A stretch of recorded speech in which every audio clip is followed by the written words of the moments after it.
Өлкөнүн бардык прогрессивдүү күчтөрүн бириктирүү, алардын иштиктүү потенциалын мамлекетибиздин гүлдөп өнүгүшүнө пайдалануу, элдин, анын ичинде социалдык чөйрөнүн аргыл катмарлары менен эри шаркак иштешип диалогко баруу.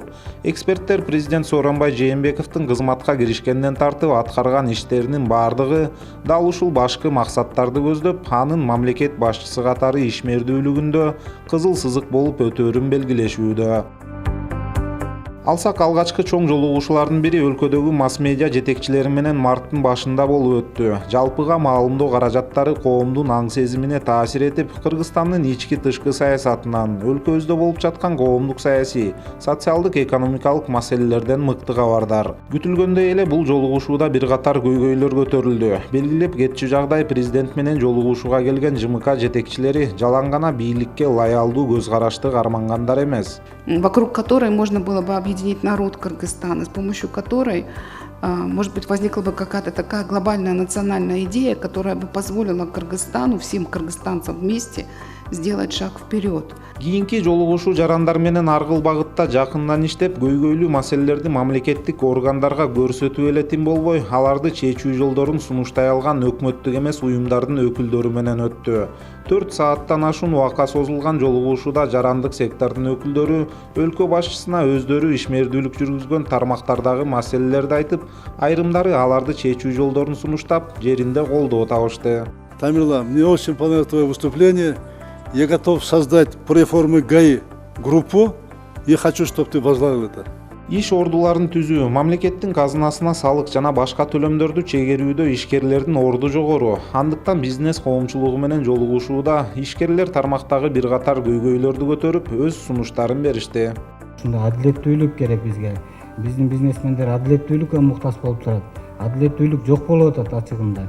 Ошо адилеттүүлүктү орнотуш үчүн биз кимге кайрылабыз? Сизден башка.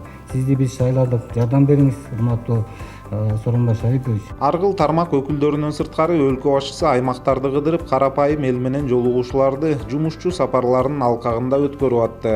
Акыркысы Талас облусуна болуп, анда президент Жээнбеков жакында интеллигенция өкүлдөрү, донорлор, Кыргызстандын экс жетекчилери менен жолугушаарын ачыктады. Ел арасында бизде аттуу, баштуу мамлекеттин өнүгүү салымы башкан адамдарыбыз бар. Айрыкча мына мурда кыргыз өкмөтүн жетектеген, кыргыз парламент жогорку кеңеш жетектеген инсандар менен ийип отуруп туш кеңешели деп, булар менен дагы мына жакын арада азыр пикир алмашайын деп, жолугушайын деп ниет кылып турам. Көпчүлүк эксперттер, анан экс чиновниктер президент Жээнбековдун бул демилгесин кубаттоо менен кабыл алышты. Өлкөнүн аргыл социалдык катмарынын өкүлдөрү менен мындай жолугушуулар жалпы элдин ынтымагын ширетүүдө өз жемишин берерине ишеним чоң. Элибиздин баягы келечекке үмүтү жакшы бир нукка түшүш керек да. Элибизде жаратмандык, жанагындай жакшы ойду жүгүткөнгө, жакшы мамлекетибизди, келечегибизди жакшы жолго салганга мындай жолугушуулар абдан маанилүү. Анткени мен ойлойм, аксакалдар, көксакалдар туура сөздөрдү айтат. Мамлекетчил адамдар келип, ушу биздин келечекти кандай жол менен бүгүнкү кыйынчылыктарды жеңсек болот, кандай бир жаратмандык жолго түшсөк болот деген бир ойлорду айтат деген үмүттөмүн. Сооронбай Шарипович туура жолду тандады. Эмчүн дегенде эл терең, эл акылдуу, эл мухит десек болот. Эмчүн дегенде элдин ар кандай пикири бар. Баарын баягы электеп, эң негизги проблемаларга көңүл бурса, анда ишибиз оңолот. Ошол президентибиз демилгеси бүгүнкү иштегени абдан элге жагып атат. Эми кандай дейм?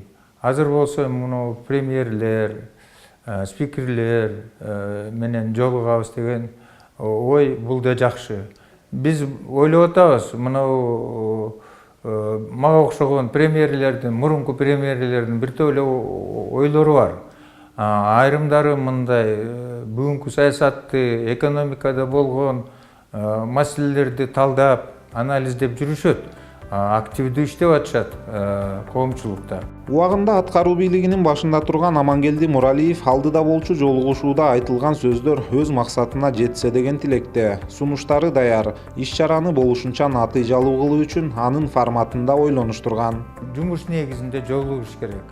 Анан кийин жолукканда да бир ар кандай эксперттер отурса, ошол айтылган ой пикирлерди, идеяларды жазып алса, анан кийин аппараттар ушинтип өзү баягы электеп баарын керектүү нерселерди мындай жазып, анан кийин президентке доклад берсе жакшы болмок эле дейм да. Ушундай баарыбыз иштейлик, эксперттер да иштесин, аппарат да иштесин, экс-премьерлер да иштесин деген ойдомун да. Бардык президенттердин тушунда жогорку кызматта тургандардын баарысын жектеп, бөлүп жаруу туура эместигин талдоочулар белгилеп келишет. Анткени алардын арасында чындап мамлекет үчүн жан үрөп, ак ниеттүү кызмат кылгандары да бар. Ката кетиргендери да жок эмес. Бирок каалайбызбы жокпу, бул тарых. Өлкөбүздүн, өзүбүздүн тарых. Эми тажрыйбалуу, таза мамлекет үчүн, эл үчүн иштеген кишилер менен жолукса, абдан туура болот. Эмне себептен? Эми мына өзүңөр билесиңер, азыр биздин коомдо кээ бир кишилер бөлүп жарып атпайбы? Антип бөлбөш керек. Негизинен адам мамлекетчил, элди ойлогон, таза кызмат кылган адамдарды чакырыш керек да, менин оюмча. Ошолор менен кайсы доордо иштебесин, кандай жерде иштебесин, эми мындай да президенттин конституция боюнча укуктары абдан кенен. Бирок өкмөттүн укуктары башка да. Ошол эле кезде президенттен эл көп нерсени талап кылат. Ошол себептен менин оюмча премьер-министрлер, спикерлер жана башка ушу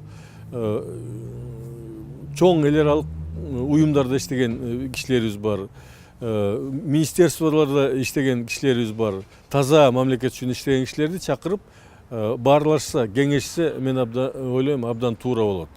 Бул жалпы элибиздин ошо президенттин өзүнүн баягы кең пейилдигин, кенендигин, ошо элди биримдикке чакырган ураан катарында кабыл алат да элчи. Мамлекет башчысы Сооронбай Жээнбеков дагы мындай жолугушуулардын түпкү максаты элдин ынтымагын бекемдөө, коомчулукту консолидациялоо экендигин белгилейт. Менин эң негизги максатым ушул коомдогу болгон баардык күчтөргө жана адамдарга таянып иш алып барыш. Көпчүлүк бириксе, алардын көпчүлүктүн колунан көп иш келет. Ошол көпчүлүктү бириктирип, мамлекеттин өнүгүшүнө багыттайлы деген ой менен мына жолугушуу өткөзүп атам. Менин максатым ошо бүт прогрессивдүү күчтөрдү бириктирип, өлкөбүздүн өнүгүшүнө салым кошом деген. Баардыгын башын бириктирип, ошол мүмкүнчүлүктөрдү мамлекеттин өнүгүшүнө буруш. Эксперттер белгилегендей, мекенибиздин келечегине жалгыз эле президент же учурда жогорку кызматта отургандар жоопкерчиликтүү эмес. Андыктан экс атка минерлерден тартып ар кыл тармак өкүлдөрүнүн, карапайым калктын да пикирлерин мындай жолугушуу аянтчаларда угуп, диалогко баруу маанилүү. Анткени жалпы журттун ынтымагы жалпы мамлекеттик кызыкчылыктар үчүн абдан зарыл.